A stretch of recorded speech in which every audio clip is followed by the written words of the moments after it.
Irene Montero iba a Televisión Española con motivo del 10º aniversario de Podemos y me han pasado varios fragmentos para que los analice, así que vamos a hacerlo juntos. Seguramente es una pregunta, digamos, que no se puede responder, que cada una tenemos nuestra opinión, pero vamos, solamente hace falta ver cuándo salían esos escándalos mediáticamente para entender que efectivamente afecta electoralmente. Cuándo se sacaban los escándalos, el falso caso Granadinas, cada caso Neurona, que ha ido saliendo, poco, siempre ha sido en momentos cruciales para decidir la política de nuestro país. En momentos electorales, durante las campañas electorales, días antes de votar, cuando había posibilidad de formar gobierno de coalición, cuando estábamos en el gobierno y toda la derecha, y no solo la derecha, creía que ese gobierno se podía tumbar rápido porque una vez que Podemos ya había llegado al gobierno, el objetivo era que esa fuese una experiencia anecdótica, que Podemos no se convirtiese estructuralmente en una fuerza de gobierno, en una fuerza de Estado, sino que eso fuese una cosa de, mira qué 4 años más interesantes, más bonitos han pasado, ahora ya volvemos a la normalidad. Nos quitamos a esta gente, ¿no?, que cuando se propone una cosa está determinada a conseguirla. Pero quiero decir una cosa del lawfare, no es gente mala que haga cosas malas, es mucho peor, es mucho peor. Es los poderes que mandan sin presentarse a las elecciones, organizándose para condicionar los procesos democráticos del país. Es decir, ahora acabamos de conocer lo que ha pasado con el escaño de Podemos que se hurtó a Alberto Rodríguez. Ahí no solamente hizo falta unos jueces del Tribunal Supremo y un sector de la judicatura que cree que tiene derecho a decidir el futuro de nuestro país, y no solo con Podemos, también con la amnistía, también con la ley solo sí es sí. También hizo falta una presidenta del Congreso socialista que le retiró el escaño ante las presiones de esos sectores de la justicia. Y también hicieron falta un montón de medios de comunicación y poderes mediáticos que legitimaron la decisión y que decían, no ha quedado otra, no se podía hacer de otra manera. Y además criminalizaban a Podemos cuando denunciaba en solitario que eso era lawfare, ¿no?, que estábamos hablando de ataque. Es decir, no se entiende la acción de los jueces o de un sector de la justicia que quiere hacer política sin la intervención también de los poderes mediáticos y de actores políticos que se han beneficiado de que a Podemos se le atacase por tierra, mar y aire.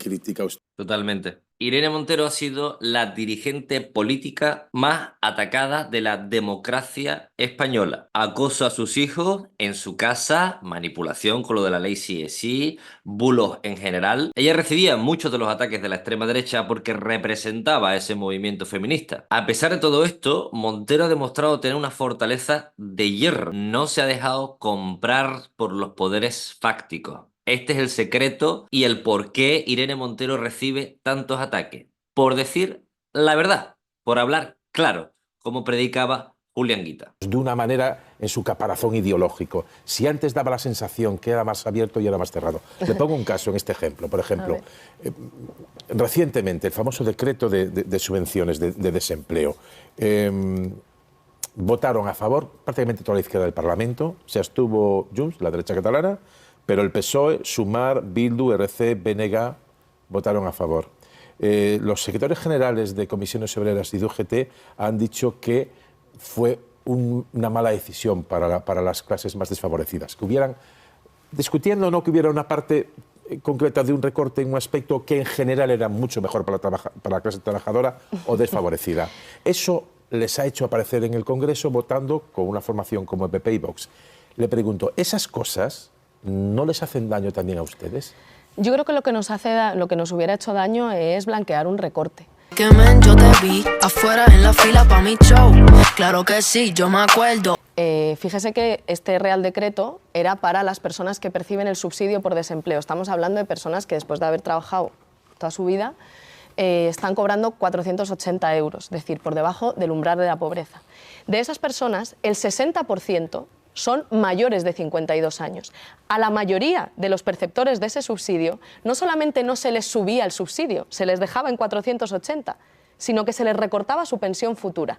Y al 40% de los perceptores, a la minoría, se les mejoraba con el dinero que se les recortaba a la mayoría de esos perceptores del subsidio mayores de 52 años, que son los que más dificultades tienen para volver al mercado de trabajo, se les subía el subsidio durante el primer año.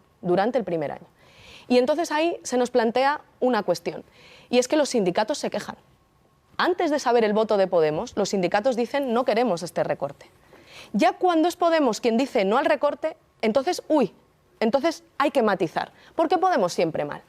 Pero yo creo que los recortes no se negocian y que ese mensaje hay que dárselo al gobierno. Pero hay otras formaciones de izquierdas que dicen que no había recortes, sino ampliación de derechos.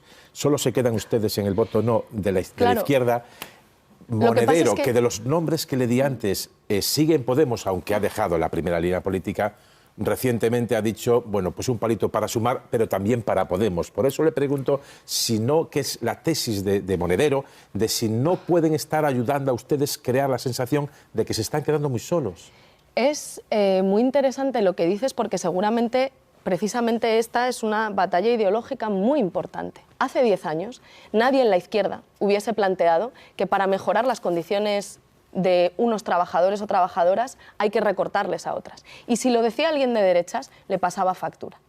El hecho de que ahora haya sectores progresistas diciendo que es justificable incorporar un recorte para la mayoría de perceptores del subsidio, los que peor lo tienen, los mayores de 52 años, en su futura pensión, recortes de hasta más de 2.000 euros al año, para poder mejorar otros derechos, es una involución, es una concesión al marco de la extrema derecha que es intolerable. Entonces, y que desde luego nosotras no vamos a pasar por ella. Nosotras creemos que los recortes no se negocian y de hecho esto, todo ese Real Decreto, todas estas medidas, entraban en vigor el 1 de junio. Por tanto, tenemos tiempo suficiente para que el Gobierno traiga ese Real Decreto sin recortes y los votos de Podemos estarán ahí. Sin recortes, ese Real Decreto estaría que es recorte, aprobado. Otros dicen que no, ¿vale? O sea, ustedes dicen que recorte, hombre, pero, otras formaciones de izquierda no. Yo le digo que... Pero si cotizas menos, lo puedes llamar pera o recorte, pero es un recorte. Que men, yo te vi afuera en la fila pa' mi show.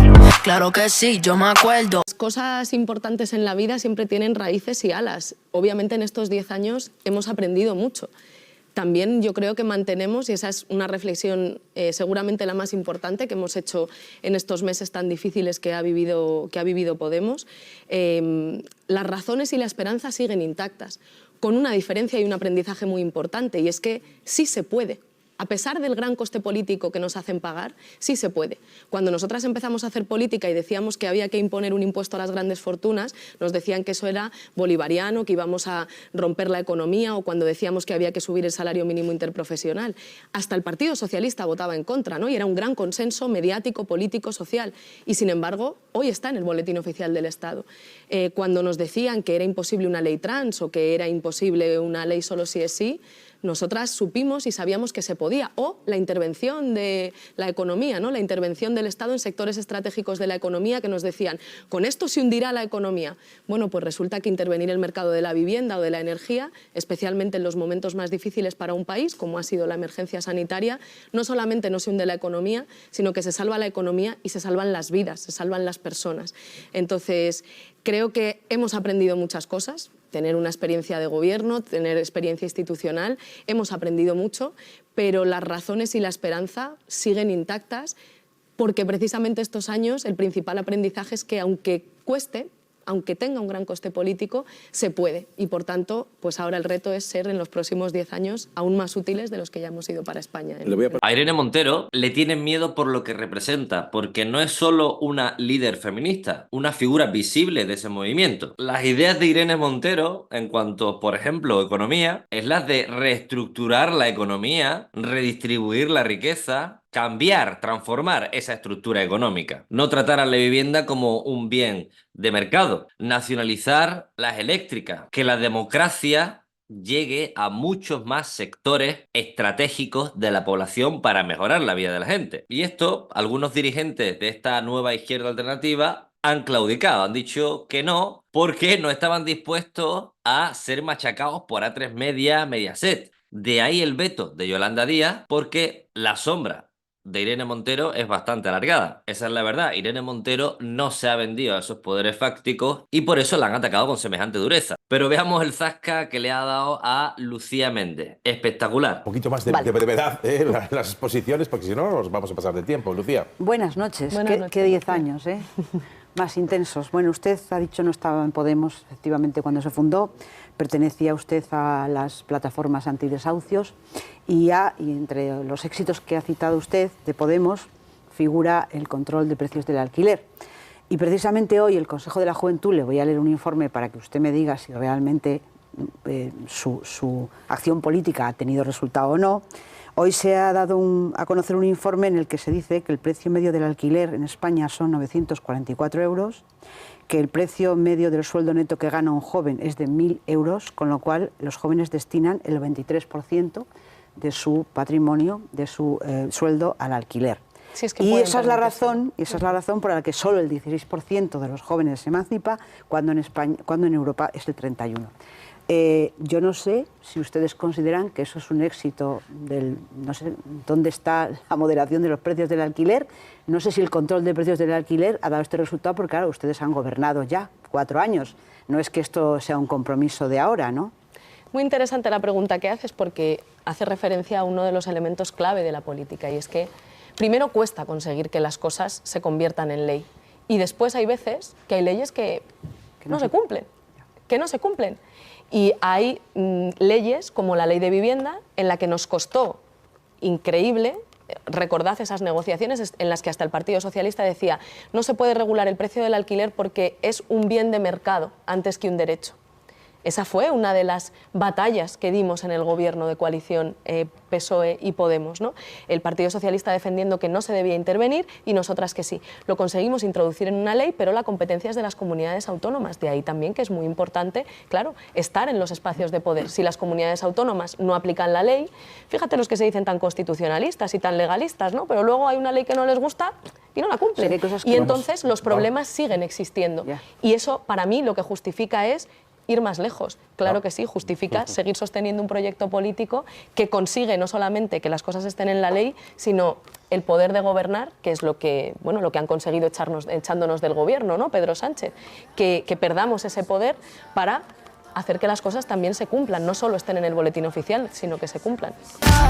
No significa que yo voy a cambiar, no significa que yo debo de ser. Insisto, el ataque tan brutal que ha recibido Irene Montero, creo que no cualquiera puede soportarlo, especialmente cuando incluso acosan a tus hijos, cuando no puedes tener una vida normal, y todo por no querer venderte, por no querer plegarte a lo que te están exigiendo esos poderes fácticos. Y eso que Podemos ha conseguido ciertos avances, pero son avances reformistas y no muy profundos. Fijaos que tan solo con esto, en materia feminista sí que se ha avanzado bastante, pero el kit de la cuestión para mí, que es la estructura económica, ahí se ha avanzado no de forma muy profunda. Y fijaos cómo han atacado a este partido y cómo han atacado a Irene Montero. Porque, insisto, es por las ideas que defiende Irene Montero, que no son únicas, exclusivamente feministas, sino que son de transformación, es de desafío al régimen del 78, es de desafío a las oligarquías económicas. Te pregunto, ¿qué piensas de estas intervenciones de Irene Montero? ¿Qué piensas de que se haya presentado a las elecciones europeas? Déjame tu opinión en los comentarios, y si queréis ir un paso más allá para ayudarme, podéis hacerlo a través de Patreon, en el enlace que os dejo en los comentarios.